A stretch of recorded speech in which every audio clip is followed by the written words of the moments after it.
Hey y'all, it's part one of how my baby daddy's girlfriend unalived him for getting me pregnant. Okay, first of all, I did not know he had a girlfriend. Second of all, I found out that I was baby mama number 13. Okay, and I had not a clue. None of this. And so let's just start the story. So I was married for 15 years. And I was staying in Houston, Texas with my then husband and our kids. At that point, me and my ex-husband ended up leaving me and my kids homeless. Like, took everything. Nothing. We had nothing. Absolutely nothing. Took everything from us or whatnot and left us homeless. So then I ended up having to move back to Mississippi, where I'm originally from. I'm from Mississippi. So when I moved back to Mississippi, it had been 15 plus years since I had lived in Mississippi. I lived in Houston for 15 years, but I had been gone from my hometown for probably about 19 years or whatnot. So moving back home, everybody had to grew up. You get what I'm saying? That's over a decade. People change. Now, I knew my baby daddy forever. I've been knowing him since we were young kids. I used to mess with him back in the day. So when I came back home, I was very, very vulnerable. I had nobody, no nothing to talk to or anything. So when I seen him one day, we was in the store, and I seen him, and he was like, "What's up, Ken?" Oh, well, not look, and it was him, and I'm like, "What's up?" You know, I wasn't thinking nothing of it, but it had been a minute. I was going through some stuff. I needed a friend. You know, I had nobody. So me and him decided that we was going to link up and start kicking it, which we did. We linked up. We started kicking it. I started entertaining him. He started entertaining me. Then our chemistry started to rise or whatnot. So I'm feeling him at this point. Like, I'm going through so much mentally. I'm not thinking like this is just, you get what I'm saying, vulnerability. I'm looking at it like I got me kind of like a sneaky link or something like that. Something to entertain my time so I won't go into depression and stuff, because I was real depressed and messed up at that moment during those times. So we started linking up, kicking it tough, y'all. He put smiles all on my face. I mean, the sex was awesome, okay? Like, everything was good. We would kick it every day. I had no idea that he even had nobody. You couldn't even tell he had nobody. You feel me? At least I didn't think that. Tons of money on me, okay? On me and my kids. And at that point, I ain't have nothing. I'm thinking like, hey, you get what I'm saying? Like, he really brightening up my day, my spirit, my everything. I don't know. He was almost like my knight in shining armor. Until one day, I started getting these strange text messages to my phone. And it was just like, you know, basically, if you don't leave my man alone, then we're going to have problems. Okay, hence, I'm not messing with nobody else's man. I'm only messing with this man, and this man is my boo. And this is a small town we stay in. Everybody know everybody's business. So I had never heard, though, that he had nobody. You just couldn't even tell that he had nobody. We together every day, all day. We going on shopping trips. We going out to eat publicly. Nothing was hidden or nothing, y'all. So it confused the mess out of me. I know what I know now, and I'm gonna get to that on how in the world he was hiding it or whatnot. But we kicking it tough. Then I started getting the text messages or whatnot.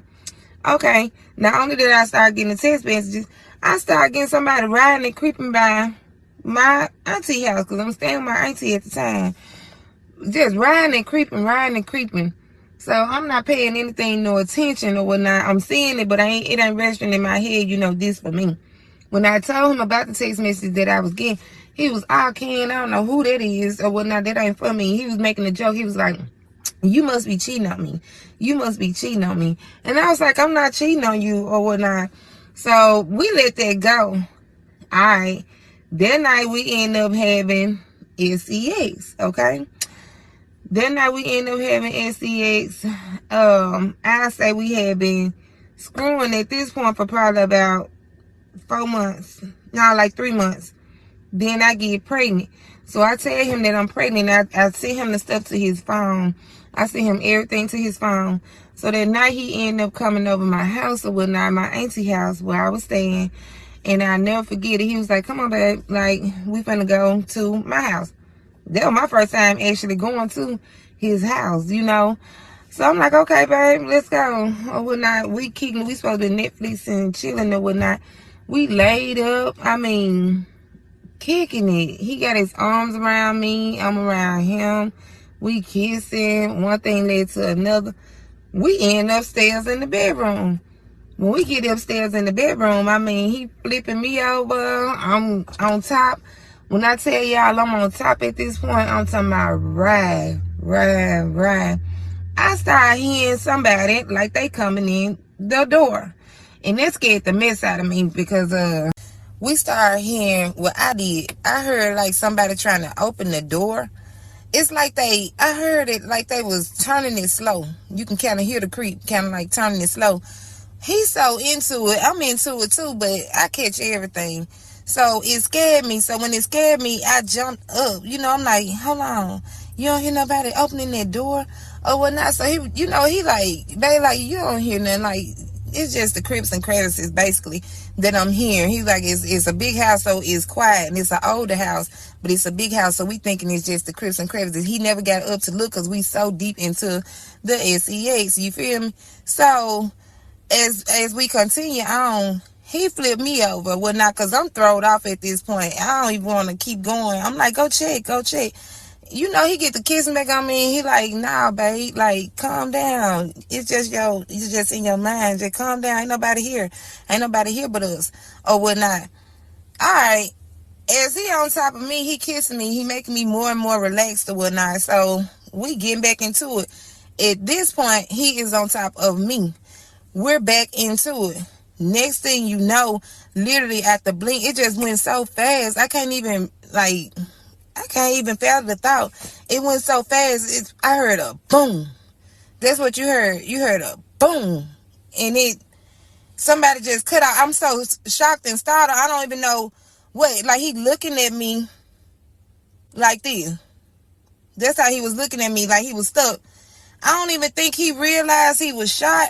To be honest, he was stuck. I didn't realize he was shot or whatnot. I don't know. It just went so fast. I hate this part. I hate even thinking about this part, y'all. The look in his eyes was a blank stare, and it just threw me completely off. Next thing you know, he just fall over on top of me. He fall over on top of me. I'm stuck. I'm hearing somebody run. But I'm not seeing who, nothing. Like, I ain't see nothing. I can't tell y'all I seen her shoot him because I didn't see her. How I found out. But hold on, I'm moving too fast. So, all right. As he laying there, he laying on top of me at this point. Now I'm screaming. Ah, you get what I'm saying? I'm realizing because I'm seeing the blood just pour out at this point. Ah, she shot him in the back of his neck, and the blood just started oozing out. It just everywhere. I'm screaming. I'm shocked. Don't know what's going on. I'm scared. I don't want to go out the bedroom because I don't know who just did this. I don't know if they still in the house. I heard them run, but I don't know what's going on. My mind ain't registering literally what's going on. All I know is he done been shot. So I get up. When I rush to the door and I close the door. As I closed the door and I locked the door, I hate thinking about this part. I locked the door, y'all. Everything was just going. Mind spinning. I'm looking for my phone. Can't find my phone for nothing. I'm just looking, searching through everything. Somehow, I don't even know how in the world I got the phone in my hand. All this stuff right there at this point is a blur. Somehow I get the phone or whatnot after searching through everything. I get the phone. I'm trying to call anybody. The first person that I ended up calling was my own mom. I called my mom. Mom, so-and-so been shot. Or whatnot. Did you call the police? I'm like, I ain't calling nobody. So she like, where y'all at? I'm trying to tell her where I'm at or whatnot. Our town's so small, I'm telling her where I'm at, our location and everything. She called the police. My mama called, I'm finna call the police. King, get out of there, get out of there. Y'all, I'm so scared for to go downstairs because I don't know who down there. I'm nervous as I don't know what. When I tell you, did not know what to do. I go in the bathroom and I lock myself in the bathroom. There's a bathroom in his bedroom. I lock myself in the bathroom because I'm so freaking scared and I'm so shook. I don't know what to do. You get what I'm saying? I've never been in a situation like that. The mess startled me, y'all. It startled me. Literally, it seemed like the police got there like that out of nowhere. The police, my mama, my aunties, my uncle, like my mama called everybody that she, could think of. They came. Our town so small, came like that. All right, everybody get there. I'm hearing police.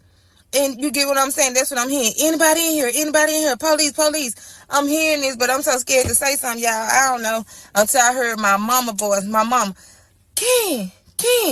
That's what I heard. When my mama said, Ken, that's when I said, I unlocked the door and I let myself out. Mom, it's me. I go running to my mom. My mama dragged me up out of there. At this point, I know I'm safe, y'all, but I'm still scared. I'm just shocked. Ain't nothing like this ever in my life happened to me. It's like, what's going on? I don't know what to do. I'm talking about mine and a frenzy, y'all. They take me and put me in the ambulance to make sure I'm okay. I'm okay because ain't nothing happened to me. Only thing that's in my head is literally that was almost me.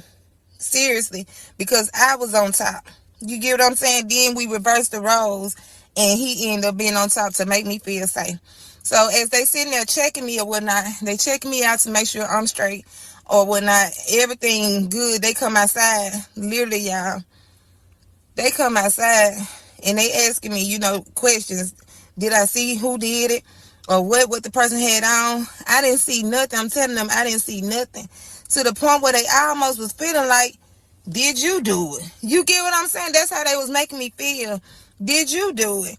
Y'all, I'm instead of telling them I didn't see what happened. We was having sex. So I can't tell you. He was on top of me. My eyes closed. I'm into it. Only thing that I heard was a boom. Literally. And this man, you get what I'm saying? Stuck looking at me. That's the only thing I could tell them. Seriously.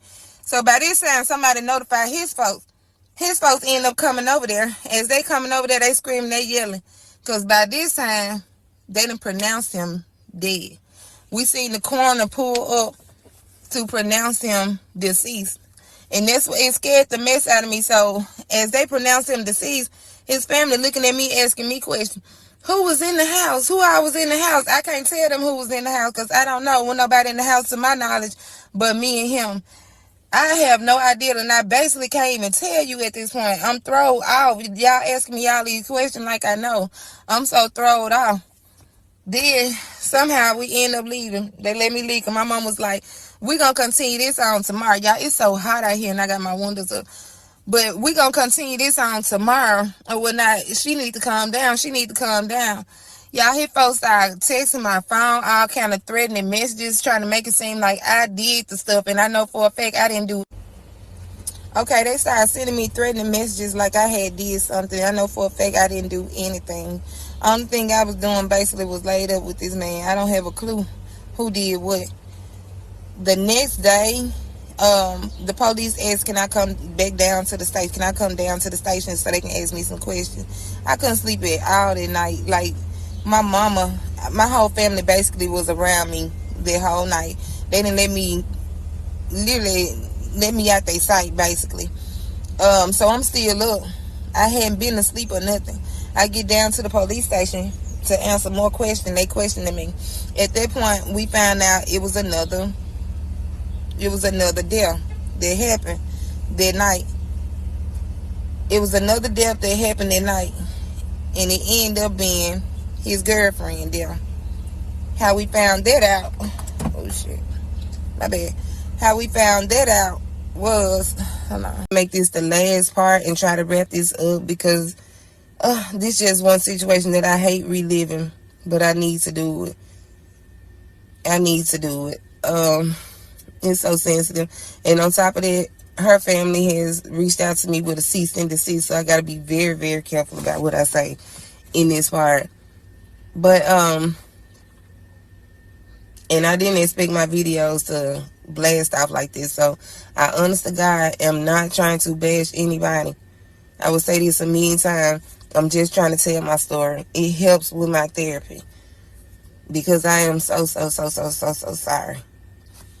I'm sorry. And I didn't mean for it to go like this. But when the police, they came, when we was in the station. When we was in the station and they realized it was another incident that happened that night, the same as the incident that happened the night with me, I didn't realize that those two cases were connected with each other. I say about, because once they got through questioning me and my family, we went home. The next day, his mom reached out to my mom, and she told my mom basically that the girl that he was with unalived herself. She left a suicide note. I don't even know if I could say that word, and I pray to God they don't flag my video because I do not want to go through this part again. But she left a note. And she explained what she had did. She admitted to what she had did. She said she wasn't sorry for what she had done. She said she was tired of living at that point, because if she couldn't be with him, she wasn't going to be with anybody. I say about 2 to 3 days later, I get a note sent to my house, and it's from her. She's gone at this point, and she left me with how she felt. And she told me he was more excited. She said I took everything away from her. She told me she had been with this man 20 plus years. 20 plus years. They weren't staying together, but she said they was together. So I'm thinking, like, at this point I know better now. I know it's like, I guess he was like a player. I guess he was like a player. And when she found out about me, that was her riding by creeping. That was her texting me or whatnot. But I don't understand to this day why she just didn't say nothing, because you cannot assume that I knew, because I did not know. In her note, she left here feeling like I knew he had a girlfriend and I didn't know he had nobody. She said when she found out that he had me pregnant, and she said he was overly excited about it. She read it through his text messages, and it just crushed her, because she said out of all those kids that he got on her, he always put her last, like she didn't matter. And she said he promised her this time that he wouldn't do her like that no more, but he did. He hurt her. He hurt her bad. I think she was crushed to the point, basically, from the note that I got, she was crushed to the point where she just couldn't live no more. She said she couldn't live like this. She said she didn't want to see us happy together with our baby. She said she couldn't live to see that type of stuff. And she said she didn't want me or him to be happy. She said that night that she came there, she came to me. And when I read that part, it hurts me, because just sleeping with a man could have took me from my kids. It could have took me from my kids, and the only thing I was doing was just really kicking it. I wasn't trying to get pregnant. I wasn't trying to ruin nobody's life. I wasn't trying to do none of that. I wasn't trying to be the reason somebody is deceased. It felt like I'm the reason 2 people are deceased. And I didn't try to do none of that. I was going through my own stuff. That's why I feel like, what did I do to deserve any of this, like, to even go through? I was questioning myself so bad, y'all. I was questioning myself so bad. Hold on. Okay. I'm back. I'm sorry. I'm sorry. This just is so hard to get through that part, y'all. I hate to relive it. And like I said, her family sent me a cease and desist, so I can't even really just talk about it. But I'm sorry. I am so sorry. You never know what a person is going through. This man told all of so many lies. When we end up going to his funeral, y'all, they tried to ban me from going to his funeral. Everybody did. To this day, his family don't really want to have nothing to even do with my baby. Nothing. They don't call and ask about him. They don't call to see, do I need anything. Everything that I've gotten from my newborn baby has been because of me. It's been because I work and I just try to get things piece by piece. That's why I said it seems like everybody don't want my baby here on earth, but I feel like God gave me this baby for a reason. It's my baby. And we may not have everything that I need, but I'm going to get that piece by piece. My baby going to have what he need. Like, piece by piece, I'm going to get it. I have my baby literally either this week or next week. I'm trying my best not to have him this week because my uncle's funeral is this week, but they banned me from the funeral. That's how I found out he had other baby mamas. It's just a lot. All of them started reaching out to me, just coming out the woodworking, because they actually the other baby mamas want to make sure that they kids know they sibling.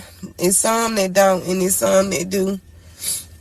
He got older kids that, want to know they sibling. I just feel like he manipulated us all. He left here with so many unanswered questions. But I'm going to wrap this series up, y'all. If y'all got questions, I answer questions. But I really don't want to talk about that part no more. As far as his girlfriend, I feel so bad. I'm so sorry. I'm so sorry. So sorry. Had I known what I know now, I would have never said nothing to him. I hate that I got involved with this man. I hate that. I hate it. To this day, that's the part that bothers me the most. It's like I can almost feel her pain as a woman. I just hate that she didn't talk to me. I hate she didn't talk to me. I hate she didn't reach out to me. And it probably sound crazy to y'all, but I wouldn't have been problematic. I wouldn't have been none of that. I honestly would have left this man alone. This man, I hate this. But I'm going to start my next series, y'all. I'm going to start my next series of how me and my kids end up homeless, how my ex-husband ended up leaving me and my kids homeless or whatnot. Me finding out that he was on the DL, that he was doing to me every day, the verbal abuse, is just all that. I've been through a lot. And I know I'm not the only person that done been through a lot of stuff like this, but it helps to get it out. I moved on from a lot. I've grown from a lot. I'm not where I used to be. I'm not perfect. I'm not where I used to be, because for days I couldn't even eat. I ain't gonna say days. When I say y'all months, I was thin. I was so little. I couldn't even eat. But